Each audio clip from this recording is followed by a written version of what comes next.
Well, good morning. Welcome back to part three. We're looking at Jesus. It reminds me of when the two disciples came, said, "We want to see Jesus." So I think it was Andrew who took them to see Jesus. So I want to take you to see Jesus this morning. Yesterday was difficult, the spirit of suffering, difficult to communicate what Jesus went through. Today is blessed are the meek, for they shall inherit the earth. And we're going to make some connections between these first three. Blessed are the poor in spirit, blessed are those who mourn, blessed are the meek. You're going to start to see the connections of this, why I call it the seven-faceted diamond of who Jesus really is. So I'm going to share the screen with you where I blessed are the meek. Some of you, if you have modern translations, it'll say, blessed are the humble, blessed are the gentle. But I believe that meek is the best way to understand this, to communicate this truth. We want to look at what meekness means, what it meant in Jesus' life, a little bit of what it means for us. But first of all, I want to reference Eric Gilmore's teaching on humility. If you haven't watched it, you need to. It's one of the best I've seen. It's on his YouTube page, and it's simply called Humility. It's about an hour or so long. You'll know you get the right one.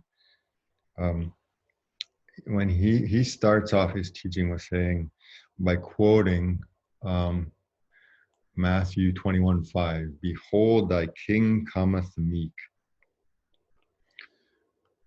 And it's describing Jesus coming into Jerusalem on Palm Sunday. And Eric points out something really interesting. He said, it didn't say thy king cometh powerful. It said thy king cometh meek. Because this is how Jesus comes when he comes to us. But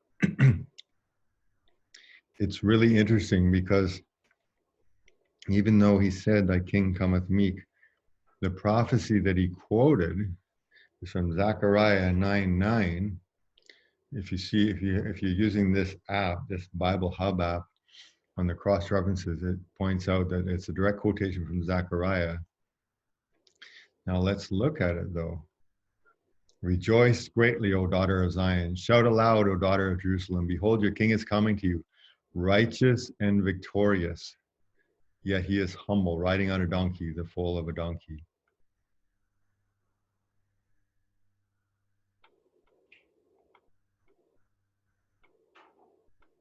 So if we look at this translation here, I want to point out, see, your king comes to you righteous and victorious.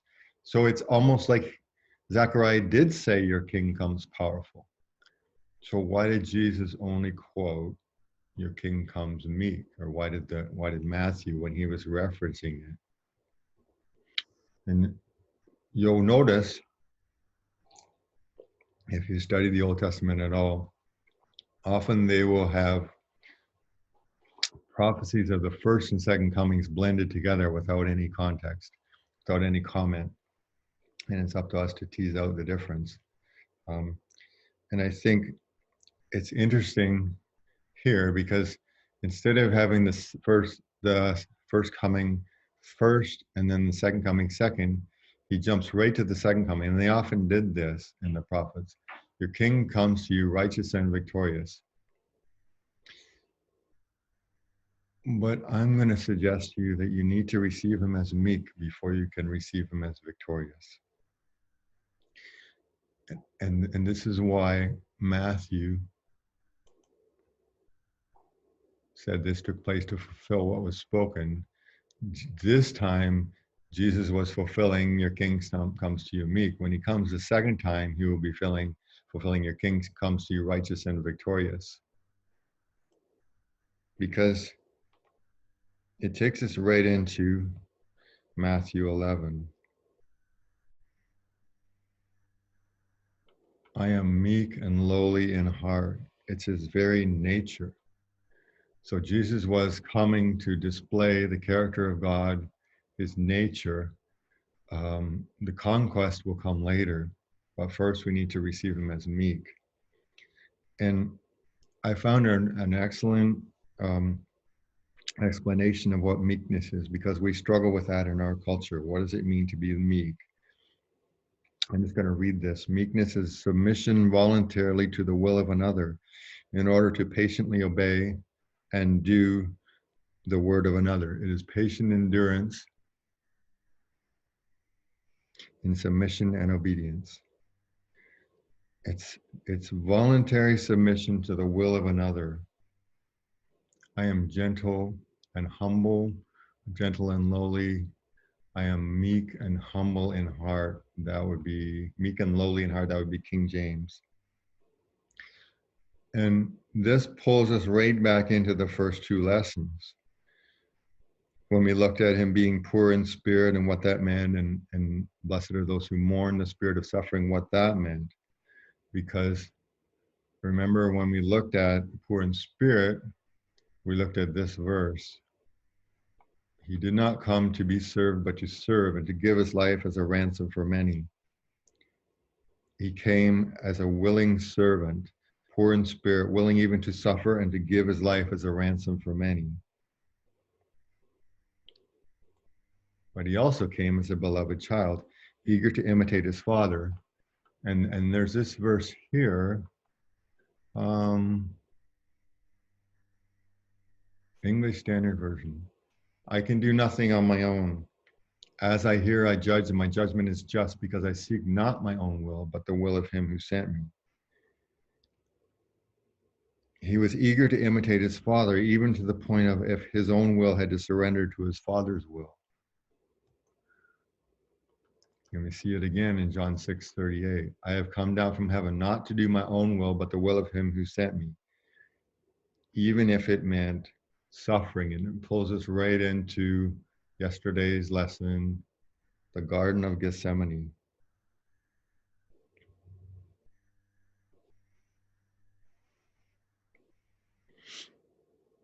And you can follow it through in Matthew 26 and Luke 22.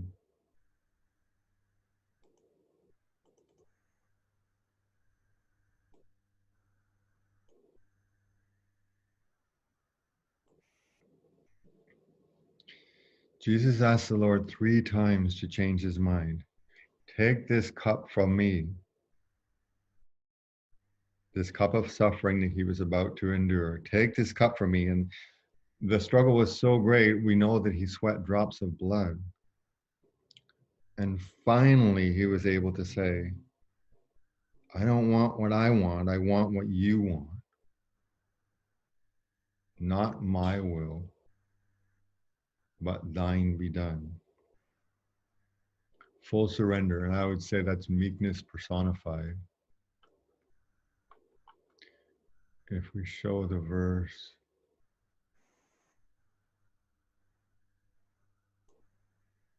I'm going to quickly call it up. Here it is.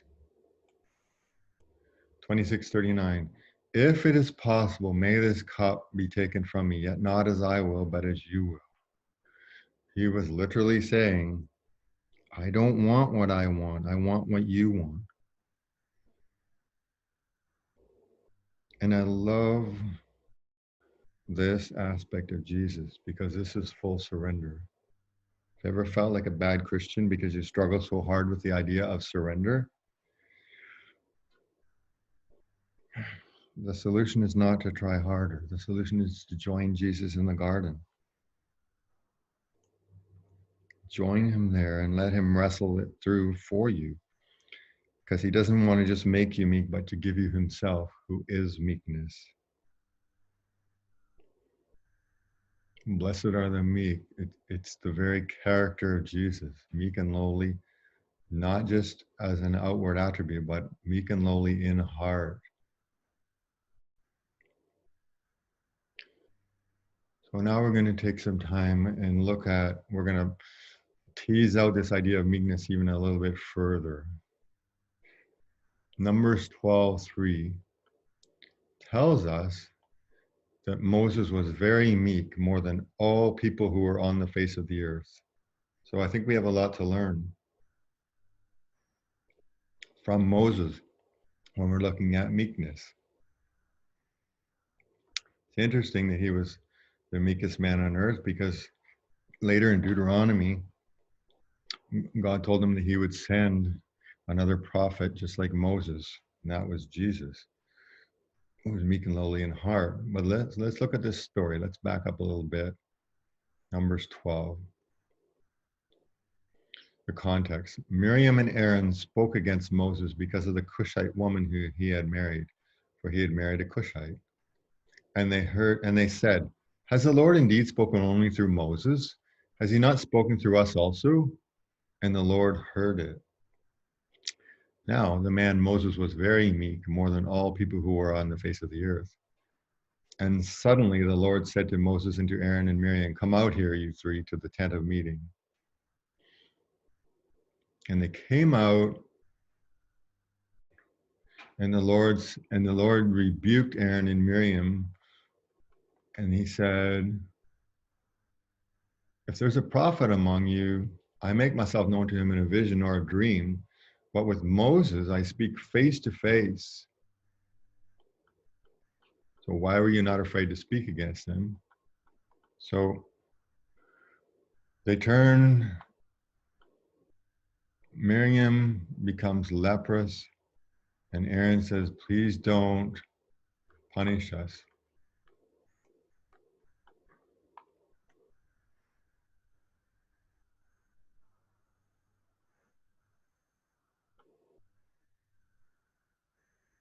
What's Moses' response? You deserve it. You shouldn't speak against me like that. I'm the Lord's anointed. The meekest man on earth cries out to the Lord for the woman who is just mocking him. Please, God, heal her. And every translation shows, please heal her, please. Please heal her, I beseech you. He was begging God to please heal her. Because meekness puts the other one first, even if it costs you. It has the aspect of poor in spirit, has the aspect of suffering. It's all contained in that, the three facets of the same diamond. Meekness is submission to the will of another, even if it costs you. And then, of course, we go to Galatians 5, the fruit of the Spirit.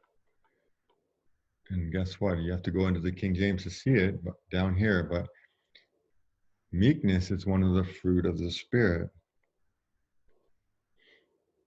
Of course it is. It's the very character of the Spirit of Jesus. These are not fruits that we need to struggle to produce. You behold his face, you become like him, and the fruit of the Spirit just show up in your life. And one of them is meekness.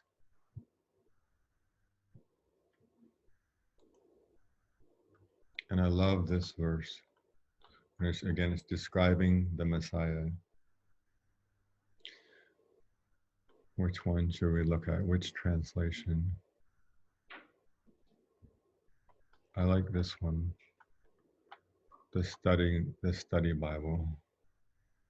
So we'll read it on the side here. A bruised reed he will not break, a smoldering wick he will not extinguish. He will faithfully bring forth justice. Have you ever felt like a bruised reed? Have you ever felt like a candle wick that is just about to go out? A bruised reed he will not break, a smoldering wick he will not extinguish. See, that pulls us right back into Matthew 11. Come unto me, all you who labor and are heavy laden. He didn't say, which we often do, come to me, all you weary ones, and I'll give you victory. I'm coming as the righteous one. No, he said, come to me, you're safe here, because I'm meek and lowly at heart. I love this about Jesus. He spoke to their hearts before he spoke to their situation. A bruised reed he will not break, a smoldering wick he will not extinguish. And then he'll faithfully bring forth justice. He will come in victoriously, but first he comes as meekness.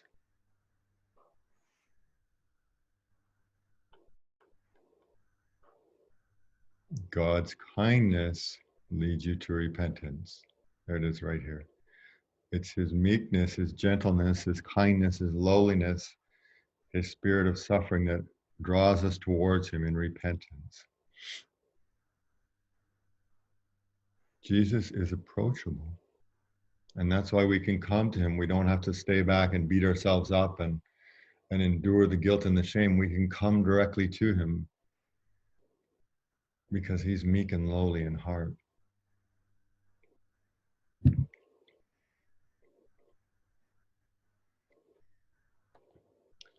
So it pulls us right back in again to Matthew 21, where we started. Your king is coming to you, meek, humble, mounted on a donkey, a colt, the beast of burden. I hope you're watching Catherine's worship minis every day, because they are beautiful worship, but deeper than that, the teachings are like gold nuggets. And you really need to go back and watch them all if you haven't seen them yet. One thing Catherine this morning said that I really liked, she said, in the Gospels especially, everything relates to everything else in the chapter. It's all connected, it's all context that helps you understand what's going on. So here we have the triumphal entry, and Matthew says, this is fulfilling your king cometh meek. This is showing the meekness of Jesus. And then immediately he goes and cleanses the temple. And I want to talk about this because this one is so often referenced when we talk about meekness, because people say, Jesus got angry too. I don't have to be meek as a Christian. I can get angry because Jesus got angry too. Look at when he cleansed the temple. But if you read it, it's in Matthew 21, it's in Mark, it's in Luke. It's repeated 3 times because it's a significant event. I don't read anything about anger. Jesus entered the temple and drove out all who bought and sold. People have looked at it and said, it sounds like he lost his temper and just went on a rampage, but it doesn't say that he got angry. In fact, as soon as he kicks everyone out, look at verse 14. The blind and the lame came to him in the temple and he healed them. It doesn't sound like the behavior of someone who just lost their temper a few moments ago and hadn't cooled down yet. This is an aspect of Jesus' meekness, his obedience. It is written, my house shall be called a house of prayer, but you make it a den of robbers. He stood up for the rights of those who needed to come and be healed in the temple, even though it cost them. So there's the suffering on someone else's behalf. This whole chapter, this story here that we don't very often hear preached about, but it's one of my favorites because again, it's speaking about meekness. Jesus is talking to him. He said, what do you guys think? A man had 2 sons, and he went to the first and said, son, go and work in the vineyard today. And he answered and said, I will not. But afterward, he changed his mind and went. He went to the other son and said the same. And he answered, I go, sir, but did not go. Which of the 2 did the will of his father? And they said, the first. And Jesus said, you guys are right. To me, this is a picture of our meekness. The first son said, no, I don't want to obey. And then he changed his mind and obeyed. The second son said, well, of course I'll obey. And then he didn't go after all. Meekness is often a struggle for us. But Jesus looks at our heart and our actions more than our words. Because don't ever forget, Jesus struggled with meekness in the garden. He begged the Lord 3 times, and then he said, okay, this is what I want, this is what you want. I don't want what I want what you want. And so often our meekness is like that. I want you to override my will, Lord. I want to be made willing. And what we're doing is asking Jesus to come into our situation and be meekness for us, the meekness that we can't drum up on our own. So blessed are the meek.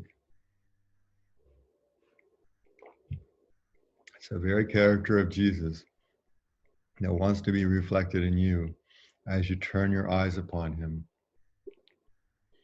But we can't forget the second half of the verse. Blessed are the meek, for they shall inherit the earth.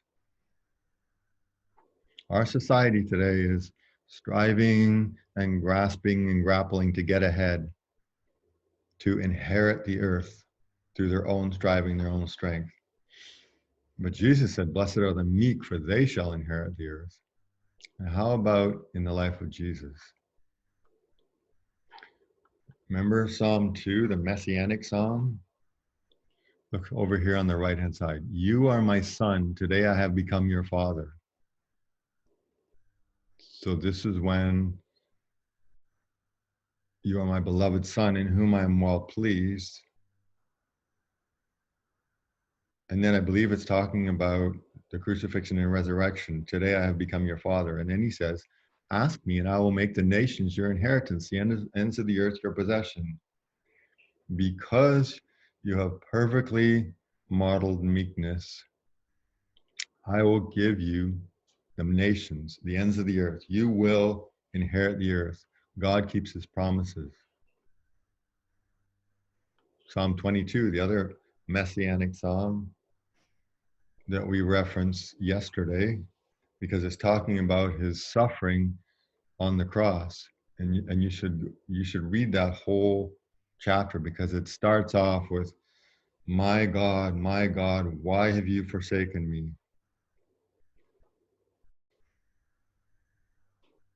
The spirit of suffering, the spirit of meekness, the spirit of poverty. But look at the very end of the psalm. All the ends of the earth will remember and turn to the Lord. All the families of the nations bow down before him.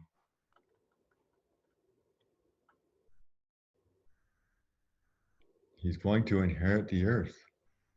The meek one is going to inherit the earth. Dominion belongs to the Lord, and he rules over the nations. Let's call that one up. 22.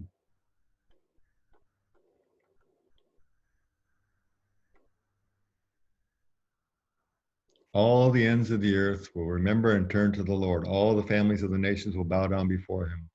For dominion belongs to the Lord, and he rules over the nations. All the rich of the earth will feast and worship. All who go down to the dust will kneel before him, even those unable to preserve their lives. Posterity will serve him. They will declare to the Lord they will declare the Lord to a new generation. They will come and proclaim his righteousness to a people yet unborn. That's you and me, all that he has done. Verse 27 again. All the ends of the earth will remember and turn to the Lord. All the families of the nations will bow down before him. Blessed are the meek, for they shall inherit the earth. So I think it's starting to become clear now that these characteristics of Jesus are the 7 facets of the one diamond. So we reviewed poor in spirit, we reviewed blessed are those who mourn, and today we looked in depth at blessed are the meek. So I hope that you followed along with your Bibles today. And if you didn't, you can watch it again because it's recorded forever. So bless you guys.